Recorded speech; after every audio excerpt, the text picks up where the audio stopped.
할렐루야. 아멘. 주님의 이름으로 사랑합니다. 아멘. 주님의 이름으로 환영합니다. 우리 옆 사람에게 주님의 이름으로 사랑합니다라고 고백합시다. 주님의 이름으로 사랑합니다. 우리 이 자리가 사랑이 가득한 곳이 되기를 소망합니다. 아멘. 오늘부터 이제 말씀과 또 저희 교회의 여러 가지 시스템이 좀 변화를 주었습니다. 지난주까지 제가 하나님 나라에 대한 강해를 했죠. 하나님 나라에 대한 설교를 총 16주에 걸쳐서 하나님 나라에 대해 설교를 하고 마치고, 오늘부터는 이제 강해설 수요 예배 때 했었던 이 사도행전 강해를 이어서 주일날 하기로 했습니다.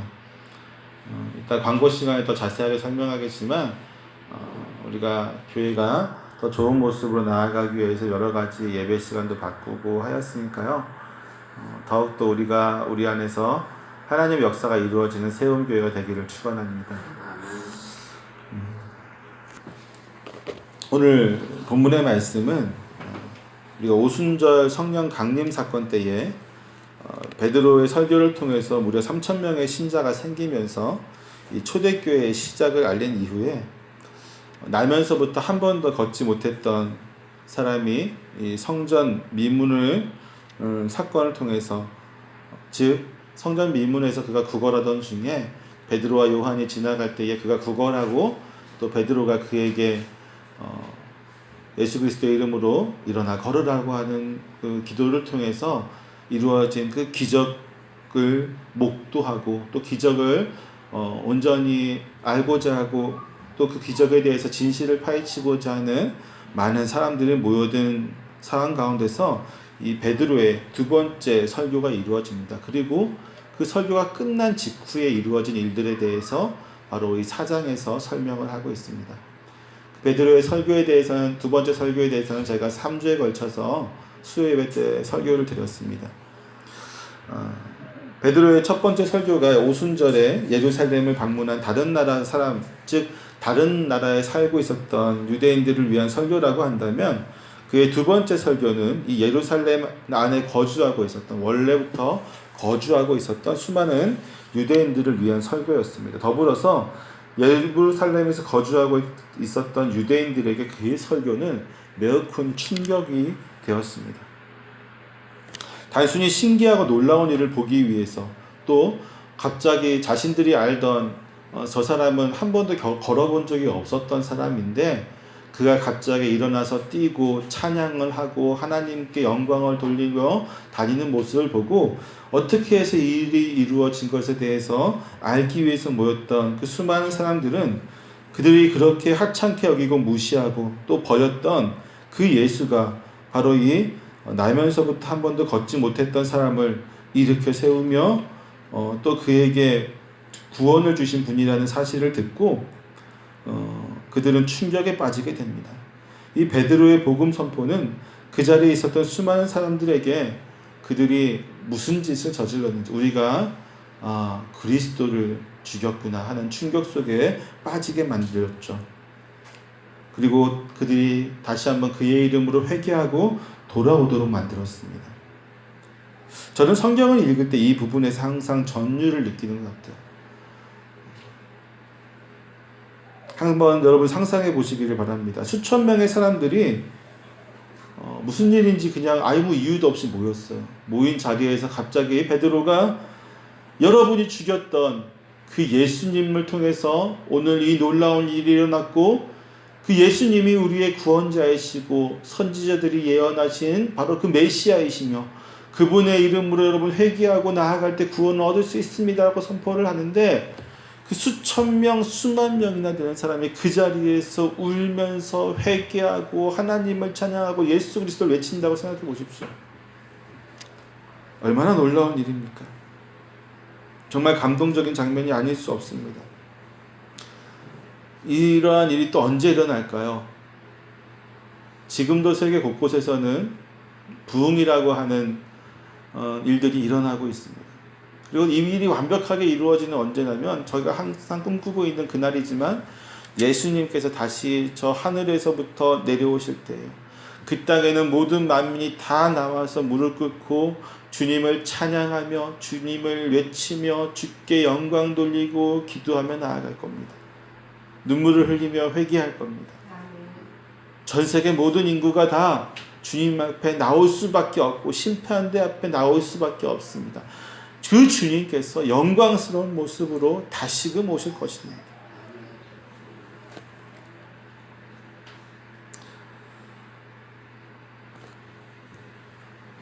이런 상상을 할 때마다 우리는 정말 흥분할 수밖에 없는 것 같아요. 진정한 그리스도인이라면, 예수를 믿는 사람이라면 이 상상만 해도, 예수님이 다시 오신 상상만 해도, 그날에 이루어질 일들만 상상을 해도 정말 전율할 수밖에 없고 기뻐할 수밖에 없고 그 기쁨을 주체할 수가 없는 것 같습니다. 복음이 선포되고 그 복음의 능력이 나타나는 것은 그리스도인들에게 너무나 큰 용기와 힘을 주기 때문입니다. 그것은 우리의 싸움이, 우리가 이 세상 속에서 살면서 복음으로 살려고, 정말 하나님 말씀으로 온전히 살려고 하는 우리의 힘든 싸움이 결코 우리 혼자만의 싸움이 아니라는 증거가 되어지기 때문입니다. 이것이 결국 나 혼자 싸우는 것이 아니구나, 외로운 싸움이 아니구나, 정말 그러한 일들을 통해서 세계 곳곳에서는 부흥이 이루어지고 하나님 말씀이 선포되어지고 하나님의 나라가 세워지는구나, 이것은 우리에게 힘이 되어질 수밖에 없죠. 용기가 되어질 수밖에 없는 것입니다. 이러한 복음의 능력은 오늘날에도 세계 각국에서 종종 이루어지고 있습니다. 가까운 예로 우리나라의 평양 대부흥을 들 수 있습니다. 1907년 1월 4일 날 평양 장대현 교회에서는 우리나라를 뒤흔들었던 회개운동이 일어나게 되었습니다. 평양 장대현 교회에서 1월 6일부터 부흥 사경회가 시작이 되었습니다. 이날은 한국의 이름으로 방위량이라고 하는 선교사, 본명은 블레어라고 하는 선교사가 말씀을 시작하였습니다. 이 방위량 선교사는 고린도전서 12장 27절 말씀으로 너희는 그리스도의 몸이요 각 지체의 부분이라는 말씀을 전하기 시작하였는데, 방위량 선교사는 이 말씀으로 교회가 하나님을 강조하면서 교회는 다 지체로 연결되어 있고 서로 남의 짐을 같이 져야만 한다고 말했습니다. 그는 교회가 하나 되지 못하면 그것은 몸에 병이 난 것과 같고, 교인 한 사람 마음속에 남을 미워하는 마음이 있으면 그것이 온 교회에 상처를 입힐 뿐만 아니라 교회의 머리 대신 그리스도에게 상처 입히는 것이다 라고 말씀을 전했어요. 그러면서 마침 자기의 상처난 손가락을 보이면서 이러한 상처도 아픈데 그리스도께서 여러분의 마음에 누군가를 미워하는 마음을 통해서 그리스도께서 마음이 아프다면, 그분이 상처난다면 얼마나 괴롭겠냐는 말씀을 전하였던 것이죠. 그러자 놀라운 일들이 일어납니다. 회개운동이 일어난 것이죠. 그 자리에서 모든 이들이 눈물 흘리면서 회개를 하였습니다. 그리고 이 회개운동은 평양에 있는 학교로 퍼져나가게 되죠. 평양의 순덕학교라고 하는 곳에서 김찬성이라고 하는 교사는 그가 인도하는 기도회에 300명의 학생들을 데리고 함께 기도회를 인도하는 가운데 모두가 다 눈물 흘리면서 회개를 하기 시작합니다. 곧 이 학생들이 스스로 자발적으로 전국으로 전도 여행을 떠나게 됩니다. 그래서 이들은 충청도로, 경기도로, 전라도로 저희 평양이라고 하는 북쪽에서부터 남쪽으로 내려오면서 이 운동을 하기 시작하죠. 그러면서 이 부흥의 불길이 전국으로 확장되어지게 됩니다. 이 부흥의 운동으로 인해서 한국교회가 지금처럼 성장할 수 있었던 배경이 되었습니다. 이와 같은 회개운동을 우리는 부흥이라고 부릅니다. 이 회개운동을 통해서 어떠한 일이 이루어졌냐면요, 놀라운 일들이 이루어졌는데요, 그것은 물론 양적인 평장도 이루어졌겠죠. 그거보다 먼저 이루어진 것은 무엇이냐면 우리가 하나님 앞에 온전히 나아가게 됐다는 겁니다. 우리의 모든 것을 걸고 하나님께 나아가게 되고, 그리고 그동안 그들이 행해왔던 모든 일들이 하나님 앞에 죄라는 것을 분명하게 깨닫게 되었습니다. 회개하게 되었다는 것이죠. 그리고 그러한 모든 일들을 이제는 하지 않겠다는 다짐의 역사들이 이루어지게 됩니다. 때문에 이것을 다른 말로는 영적 대각성 운동이라고 부르고 있는 것입니다. 부흥을 단순히 수적인 팽창으로만 이해한다면 그것은 부흥에 대해서 아주 잘못된 생각을 가지고 있는 것입니다. 수적으로 팽창하는 것은 결코 부흥 운동의 결과로 나타나는 것이지 그것은 결코 부흥의 참 모습은 아니라는 것이죠. 부흥은 먼저 회개하는 운동입니다. 때문에 이 부흥을 영어로 하면 리바이벌이라고 하지만 이것은 영국에서 쓰는 표현이고요. 미국에서는 부흥을 뭐라고 얘기하냐면 awakening이라고 얘기해요. awakening. 무슨 얘기냐면 깨어나다. 죽어있던 우리 영혼이 다시 한번 깨어나는 거죠. 잠자고 있는 우리 영혼이 깨어나는 것입니다. 오늘 본문의 초반부에는 베드로의 설교를 들은 사람들의 반응이 나옵니다. 먼저 4절 말씀을 보겠습니다. 4절 말씀을 보면 뭐라고 나오냐면 말씀을 들은 사람 중에 믿는 자가 많으니 남자의 수가 약 5,000명이나 되었더라라고 얘기하고 있어요. 베드로의 설교를 들었던 수많은 사람들이 그들의 말씀을 믿게 되었다고 지금 설명하고 있습니다. 구체적으로 남자는 5,000명이 이 자리에서 그리스도에 대한 믿음이 생기게 되었다는 것입니다. 믿음을 가지게 되었다는 것은 그들이 지금까지 살아왔던 모든 방식을 버리고 새로운 질서로 들어간다는 것을 의미합니다. 이것을 우리가 회개라고 부르는데 믿음은 온전한 회개를 통해서 이루어진다는 것이죠. 때문에 회개가 없는 믿음은 사실 있을 수 없습니다. 그러한 믿음은 진정한 믿음이 될 수가 없는 것입니다. 앞서 베드로는 오순절 설교에서 너희가 회개하여 각각 예수 그리스도의 이름으로 세례를 받으라. 그리하면 성령을 선물로 받으리니 라고 선포하였습니다. 그리고 이 설교를 들었던 이들 가운데 3,000명이나 회개하고 세례를 받게 되었습니다. 이처럼 성령이 친히 역사하셨던 초대교회 시절에는 가히 폭발적인 부흥의 모습이 있었던 것이죠. 요즘 우리가 무엇을 보고 교회가 부흥했다고 말을 하고 있습니까? 우리 주위에 부흥했다고 말하는 교회들이 있죠. 아, 저 교회 부흥했네. 아, 저 교회는 폭발적으로 성장했네. 라고 이야기를 합니다. 우리가 무엇을 보고 그렇게 얘기를 하죠? 숫자를 보고 이야기합니다. 그렇습니다. 양적인 성장이 이루어진 교회를 보면 우리는 그 교회가 부흥했다라고 이야기를 합니다. 물론 부흥의 결과는 숫자로 나타날 수도 있습니다. 그러나 사실 그 부흥이 회개로부터 시작되고 있음을 우리는 분명히 알아야만 합니다. 많은 교회가 부흥을 부르짖습니다. 그러나 부흥의 결과인 숫자의 팽창을 기대하면서 먼저 선행되어져야 할 우리 자신의 회개에는 전혀 관심을 두지 않고 있다는 것을 우리는 알고 있습니다. 이것은 진정한 의미의 부흥이라고 할 수 없습니다. 아니, 그렇게 해서는 사실 진정한 부흥이 이루어지지 않습니다. 왜냐하면 부흥의 다른 이름이 바로 성령 운동이기 때문입니다. 즉 성령께서 사역하시고 성취하시는 운동이라는 것입니다. 우리가 오늘 본 본문도 마찬가지고 오순절 성령 강림 사건도 마찬가지지만 그때 3,000명, 이때 5,000명, 이후에도 계속해서 성도들이 갑자기 부흥하게 되는 역사적인 사건의 이면에는 어떤 일이 있었냐면 다 성령께서 그들의 마음을 찔렀기 때문이에요. 그들의 마음을 찔러서 너희들이 죽인 그 예수가 그리스도라는 것을 그들의 마음에서 심어주셨기 때문입니다. 그들이 회개했기 때문이에요. 그러나 오늘날 우리의 전도하는 모습을 보십시오. 그렇지 않다는 것입니다.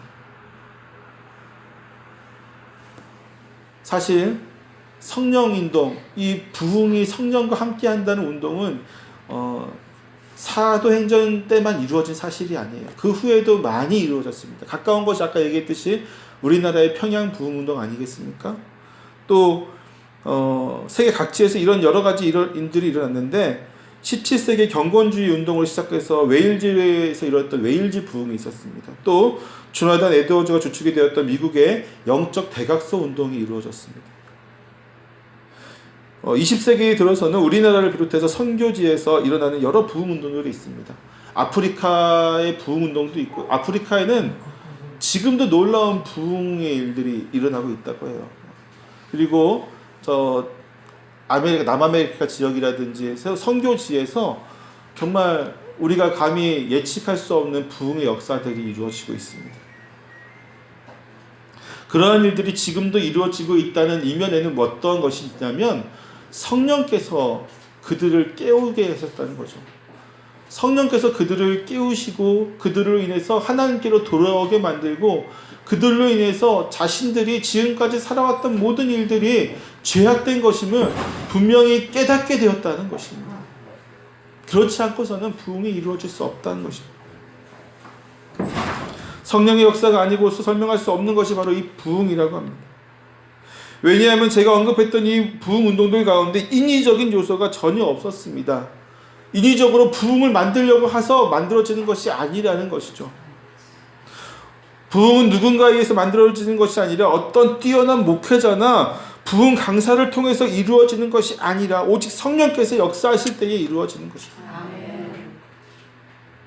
제가 지난주에도 잠깐 설명했지만 대표적인 부흥 운동 중에 하나인 미국 영적 대각성 운동을 설명하자면, 영적인 대각성 운동이 일어났던 놀라운 미국 전역에 이루어진 그 영적 대각성 운동과 부흥이었지만, 그 시작은 에드워즈라고 하는 경건한 목사의 설교로부터 시작되었습니다.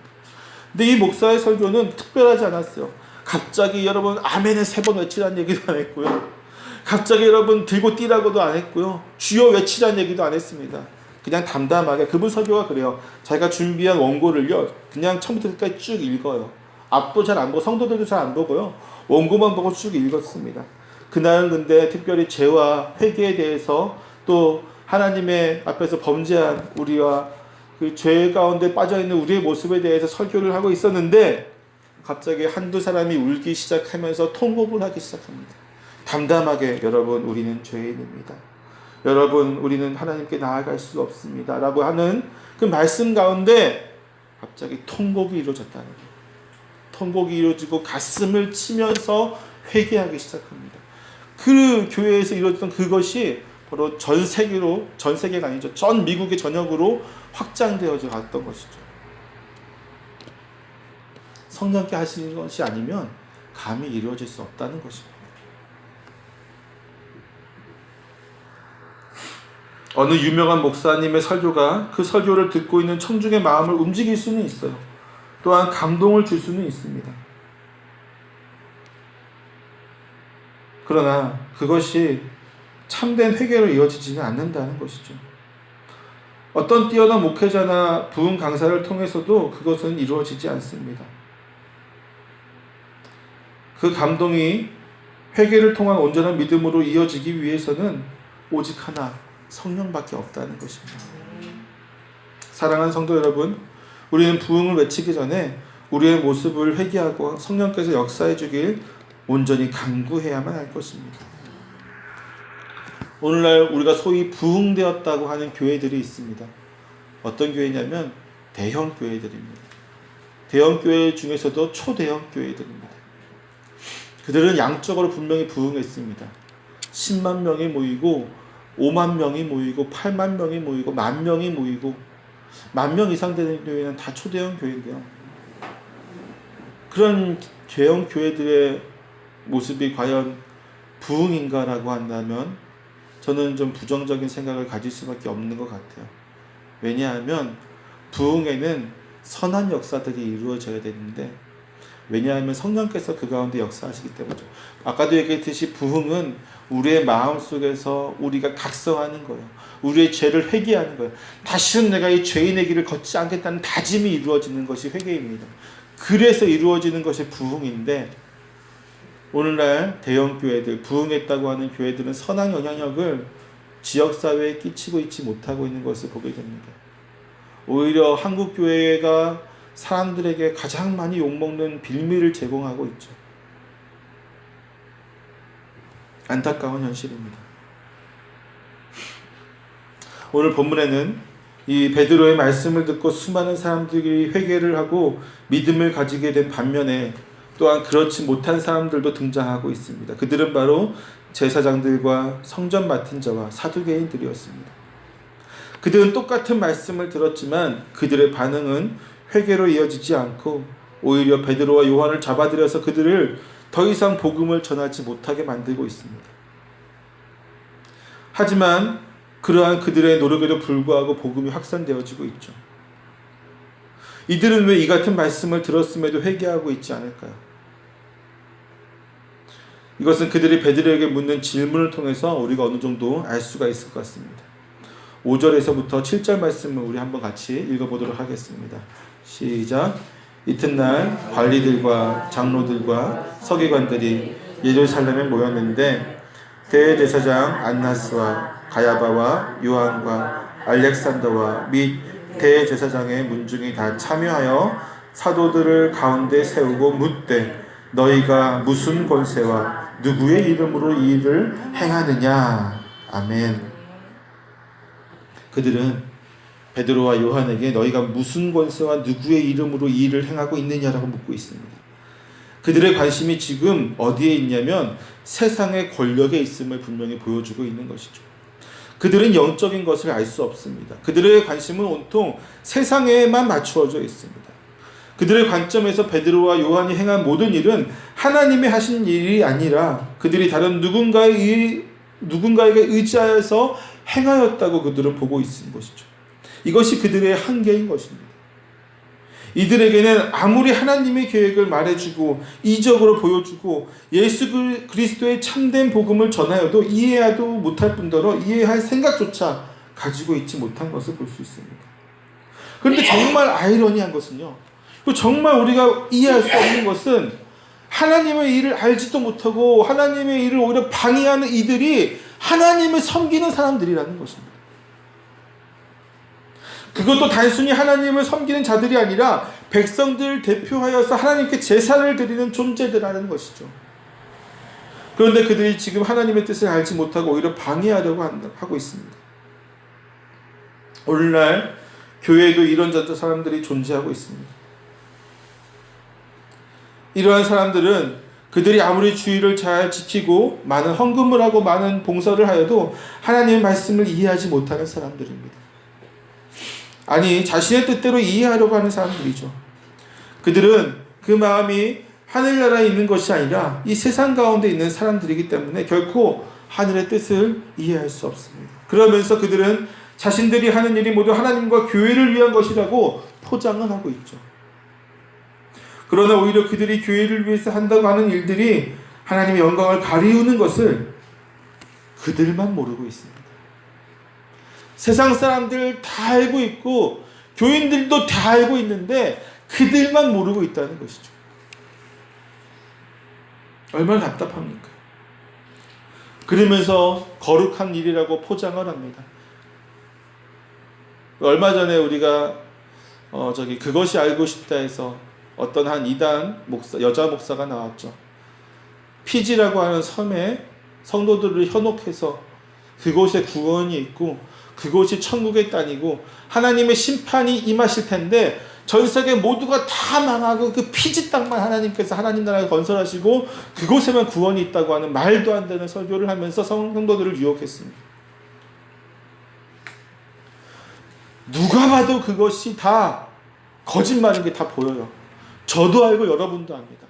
하나님을 믿지 않는 사람들도 그것이 거짓인 것을 아는데 그것을 주장하는 그 여자와 또 그 설교를 듣고 있으면서 그 마음속에 욕심이 가득했던 그 400여 명의 사람들은 그 눈이 가리워서 몰랐다는 것입니다. 자신들만 몰랐다는 거예요. 그들이 정말 하나님을 잘 믿었다면 그들은 피지섬에 가지 않았을 겁니다. 이 말씀이 거짓말이라는 걸 알았을 거예요. 이 말씀을 하는 저 여자가 이단이고 잘못된 사람이라는 것을 알았을 것입니다. 그러나 그들 역시도 마찬가지로 욕심이 가득했기 때문에 그들의 눈을 가리웠던 것이죠. 결국은 그들이 그곳에서 받았던 것은 무엇입니까? 온갖 고난과 고초였습니다. 그제서야 이것이 잘못된 내가 알았죠.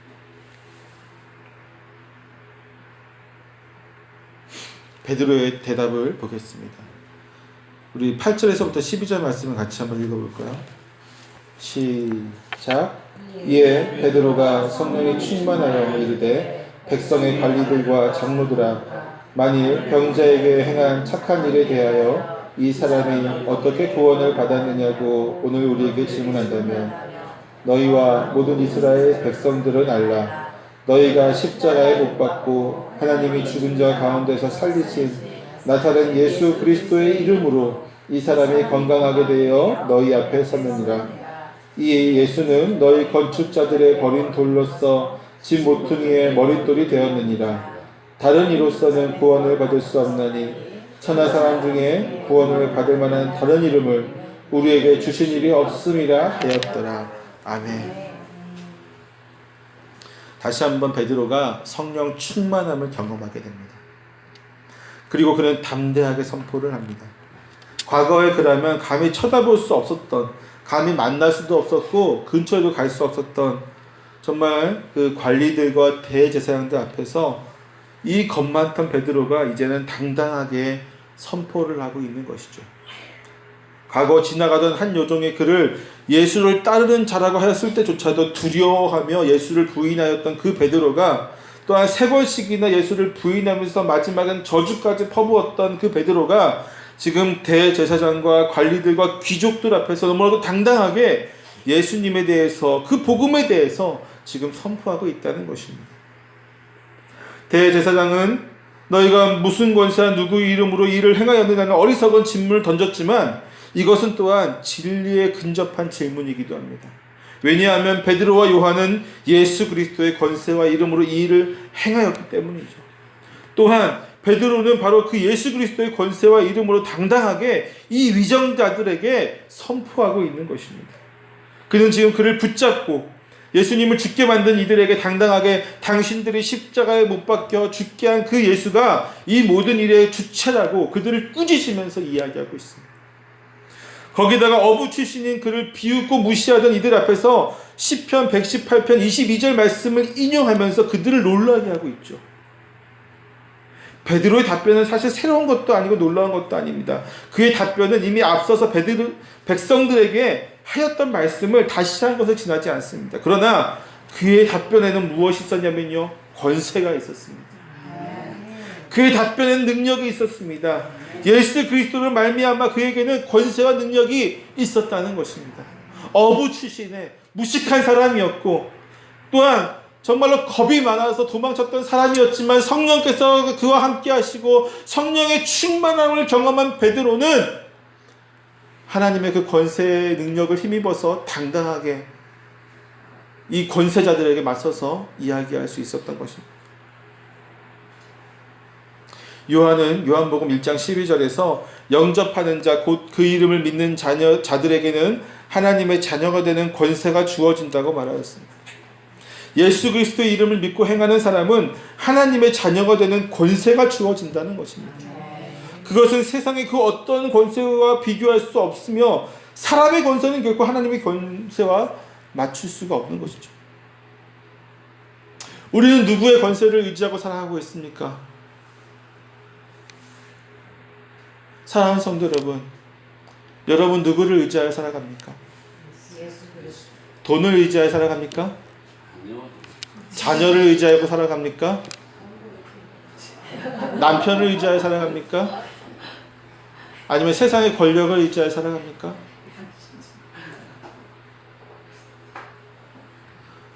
우리는 하나님의 자녀가 되는 권세를 가진 존재입니다.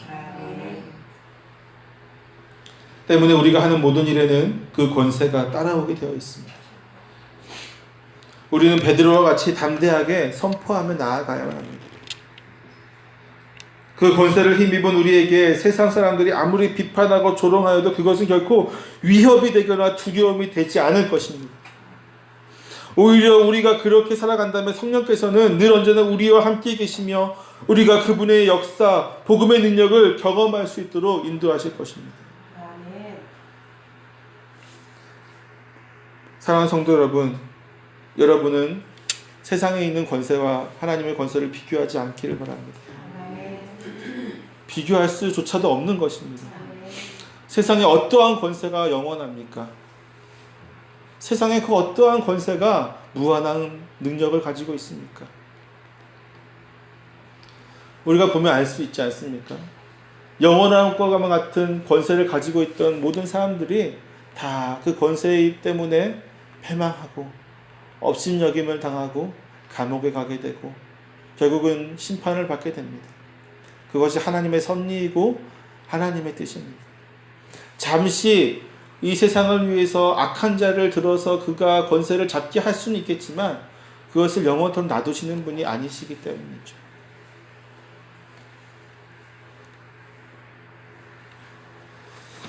예수의 이름과 권세를 가지고 있던 사도들과 믿음의 선지자들은 그들이 가는 모든 곳에서 하나님의 영광을 드러내며 살았습니다. 그들이 선포했던 복음이 그 지역을 부흥하도록 만들었고, 그들은 세상의 권세를 두려워하지 않았으며 부러워하지도 않았습니다. 그것이 예수 그리스도의 이름을 믿고 그의 권세를 살아가고 있는 성도들의 참된 모습인 것입니다.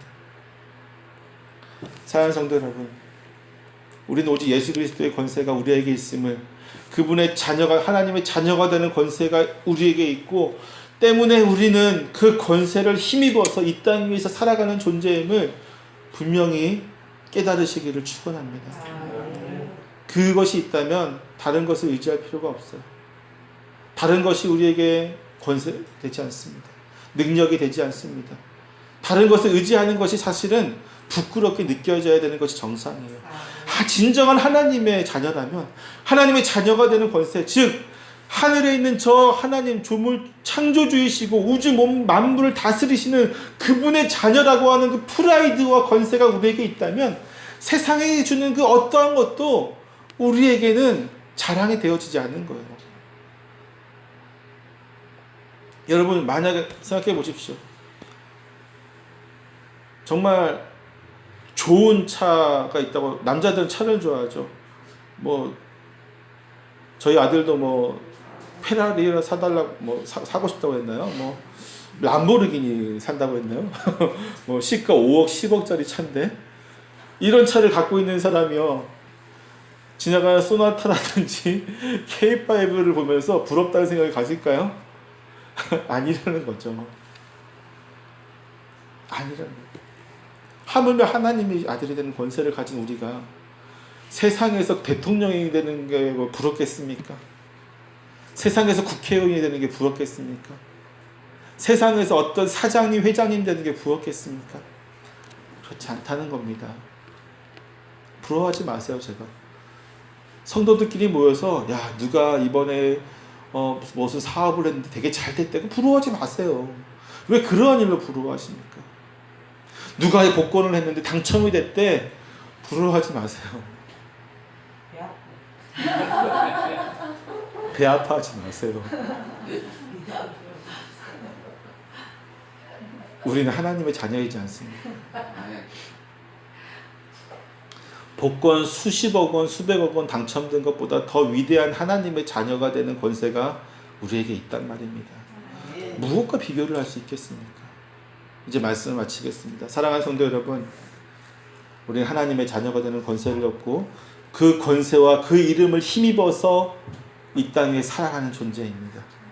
우리에게 때문에 두려울 것도 없고 부러울 것도 없으며 이 땅에 살아가는 가운데 오직 하나님 한 분만을 바라보며 나아가는 참된 그리스도인으로서 살아가는 저와 여러분 되시기를 축원합니다.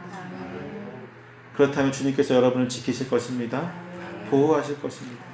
능력을 주실 것이며 여러분이 상상하는 것보다 더 큰 은혜의 삶을 살도록 역사하실 것입니다. 그런 삶을 살아가는 저와 여러분 되시기를 축원합니다. 기도하겠습니다.